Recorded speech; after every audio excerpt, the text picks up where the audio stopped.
Meron nga akong mga kilala may utang na dahil sila ay malungkot, lalo pa silang mangungutang, so it led to their anxiety. So eventually, after anxiety, it leads to depression. Yung depression kasi, you have the tendency to be isolated or you want to be alone or in the midst of doing yung activity mo, yung socialization mo, malungkot ka, so you still feel alone.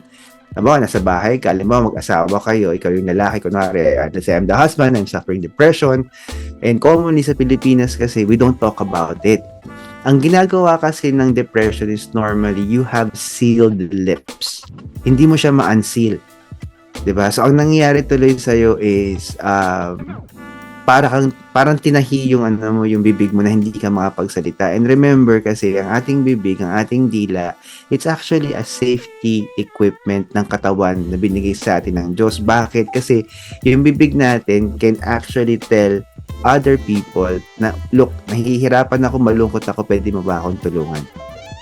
So, pwede natin gawin yun. Pero mapapansin natin sa kultura natin dahil meron tayong tendency to look at depression negatively, hindi natin hinihingi ng tulong to o hindi natin pinag-uusapan na I am depressed. Kaya nga, marami akong kilala, mga kaibigan kong mga Filipino na high-functioning depression or high-functioning depressed people sila. So, it means that you don't notice na depressed sila, pero when they are alone, they experience that, especially yung mga kilala ko na hindi nila kayang sabihin. And the last bit is it leads to distraction. Yung distraction means maaari ka nagkaroon ng addiction ka na sa substance. It may be alcohol, it may be drugs, it may be gambling because you want to actually escape the depression instead of actually focusing on it. Yung distraction sa relationship, nababasag siya because ang hirap kasi ispilingin ng isang tao na nasa depressed stage. Kasi yung mood swings niya, erratic siya, minsan hindi natin maintindihan kung ano yung gusto niya. Sometimes they would decide to do A, but they would decide to do B immediately after they make a decision to decide to do A. So yun yung nangyayari. So I had this friend na may ganun yung nangyayari sa kanya. Ang escape niya kasi, hindi ko sinasabi na lahat ng itong engagement nila ay maaaring mangyari sa inyo kung I'm not saying that. Ang escape niya kasi is K-pop. So, professional siya. Assistant manager na siya sa isang reputable bank in the IT field. So, ang nangyari ngayon sa kanya is I was actually helping itong kaibigan kong ito maalis na yung depression niya. Pero ang problema kasi, yung mga sinamahan niya pang mga tao are the people who has caused yung added depression sa kanya. So, una, lang naman siya nagkaroon lang siya ng problema dun sa husband niya, nagkaroon sila ng rift, nagkaroon sila ng falling out of love, tapos dun na nag-spiral kasi hindi niya dinil yung pagiging alone niya o yung aloneness niya na tinatawag ko. But we were actually dealing with that. So, karon siya ng set of friends, meron siyang desire for music, at yung music na nagustuhan niya is K-pop. And she found these friends na pare-pareho sila ng interest. So, ginamit nila ngayon tong escape. So, akala ko naman she is doing well because we stopped actually having that discussion. Di ko alam na nag-spiral na pala dahil nag-park siya ron sa sadness, naging alone, nagkaroon siya ng aloneliness. Tapos, ang nangyari sa kanya, na-stress siya, nagkaroon siya ng anxiety. So, ang kanyang escape, itong mga kaibigan niya na to, nakala niya kaibigan niya. So, ang nangyari ngayon sa kanya, dahil naging vision niya, naging addiction niya itong K-pop tingin na to, nahilig siya sa South Korean products, South Korean food. So, ang nangyari sa kanya, kumain ng mga food na to.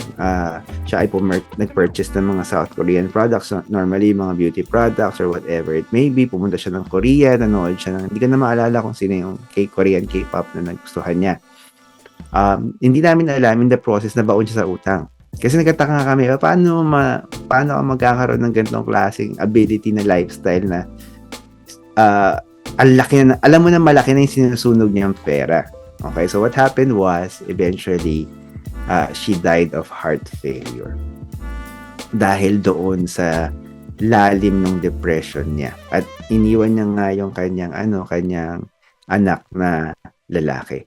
So, remember, ang kalungkutan, ang sadness, uh, yung pain, and yung pag-park mo ng matagal doon sa spot na yon can lead to death.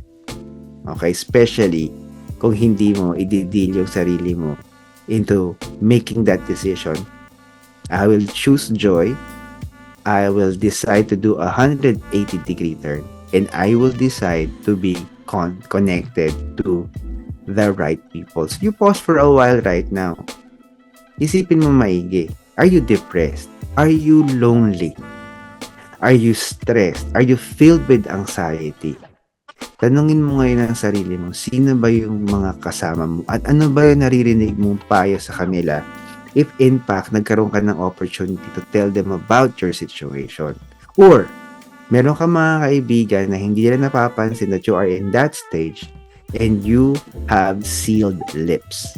Kung hindi ka makapagsalita, you are unable to talk about it and overcome that situation. Kaya nga po sa mga first world nation, normally mataas ang suicide rate. It's simply because of that type of behavior. So tuloy natin. So next is proactive joy, kagalakan. So pwede yun. So kanina reactive. So meron kang kalungkutan, kailangan mo mag-react in order to protect yourself.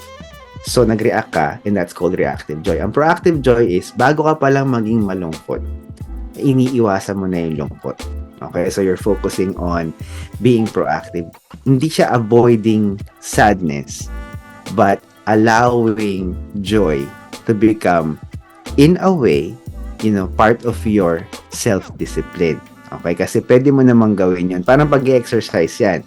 Diba? As part of your self-discipline, yung exercise para you can actually boost your immune system and combat, diba, the aging process, especially kung kaedaran nyo na ako. And that is something that you have to make a decision on. So you choose health, you choose exercise over lethargy or a sedentary lifestyle. So proactive joy. So pag tinignan nyo yung picture na yan, right now, ano yung nakikita nyo? Ayan. Nakakaaliw to kasi I took this from an article. Ang title ng article is actually, wala namang copyright issue. So, ang title ng article is The Filipino Brand of Joy. It's really nice. So, pag tinignan natin dito, usually, ang joy kasi is in our youth. Diba? Balikan nyo yung nakaraan ninyo, especially doon sa mga may edad na rito. Diba nung bata tayo, we are actually, commonly, consistently filled with joy, especially when we are friends, diba? Hindi mahal ang ngiti natin at hindi mahal ang ating kagalakan. Kung titingnan nga natin ang babaw lang natin, nung nalala ko nung araw, nagkapatintero lang kami, masaya na kami, naliligo kami sa ulan kasi wala pang acid rain nung kabataan ko sa Pilipinas. Tapos medyo okay pa yung baha, di ba? Hindi pa ganun karumi yung sewage system sa Manila. So minsan, we play around when there is actually a bit of a flood. So nakikita namin yung silver lining in the dark cloud, ika nga, diba? So we know that after the rain, mas nagiging breathable yung air, diba? Nagdiligan yung mga puno. So we always find something that is quite unique into certain situations. Kaya nga, childlikeness, innocence is actually essential for proactive joy. So don't forget that. And kadalasan kasi, ang tinuturo ng mundo, in order for you to find joy, is for you to spend, gumastos ka. And that is not actually joy. That is happiness. Remember, ang happiness is dependent on external things. Ang joy, it's never dependent on anything. It is intrinsic, it is inside of you, and it is free. Okay, it is free. Ulitin ko, it is free. So whatever circumstance that you are in, if you decide to choose joy, you will find yung ngiti, you will find yung innocence, you will find the silver lining in every aspect ng buhay mo. Actually, yung mga taong punong-puno ng kagalakan, normally sila yung mapagkumbaba, sila yung mapagpatawad, sila yung walang masamang tinapay, sila yung gagawa ng mga bagay-bagay para maging masaya din yung mga tao sa kabalikan.